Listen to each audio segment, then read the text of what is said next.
আজকের মিমিফাই কম্বোটা একেবারেই সহজ। বন্ধুরা, আজকের এই স্পেশাল মিমিফাই কম্বোটার জন্য সবাই একটি করে লাইক দিয়ে দিন। লাইক দিয়ে দিন আর কম্বোটা ফ্রিতে নিয়ে নেন।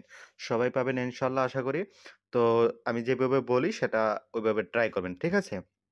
তো কথা হলো আ শুধু তো কম্বো নিলে তো হবে না। বিভিন্ন ধরনের আরো কোডগুলা আছে সেগুলা যদি পাইতে চান, সেগুলা দেখেন ফটো দিয়ে আপনারা কিন্তু অনেক সহজে নিতে পারতেছেন। এগুলা দেখতে পারতেছেন বিভিন্ন অফার আছে।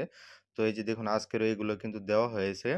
তো এই যে ১৫ তারিখে যে পিক্সেল পিক্সেল বার্সের যে কোডগুলা সেগুলা কিন্তু দেওয়া হয়েছে। তো এগুলা পাইতে চাইলে আপনারা মানে এই টেলিগ্রামে জয়েন হয়ে নেবেন। ঠিক আছে? আমি কিন্তু ভিডিও ডেসক্রিপশনে লিংকটা দিয়ে রাখছি। তো আজকের মিমিফাই কম্বোটা যেটা নেবেন সেটা হলো আপনারা কি করবেন? ৩ বার ১, ২, ৩, ৪ ওকে? ১ম কি করবে ১ম কি করতে হবে? আজকের কোডটা হলো ২, ২, ৩ বার। ঠিক আছে? লাস্টে হলো ৪ অর্থাৎ এখানে। ১ম দিতে হবে ২, ২ এর জায়গায় বুকের কাছাকাছি বা এই জায়গায়। আর পরে দিতে হবে লাস্টে ৩ বার ৪ নাম্বারে এখানে দিতে হবে। আশা করি আপনারা দেখতে পারছেন আমার কিন্তু চলে আসছে। সবাইকে অসংখ্য ধন্যবাদ। অবশ্যই টেলিগ্রামে যুক্ত হয়ে নেবেন। আল্লাহ হাফেজ।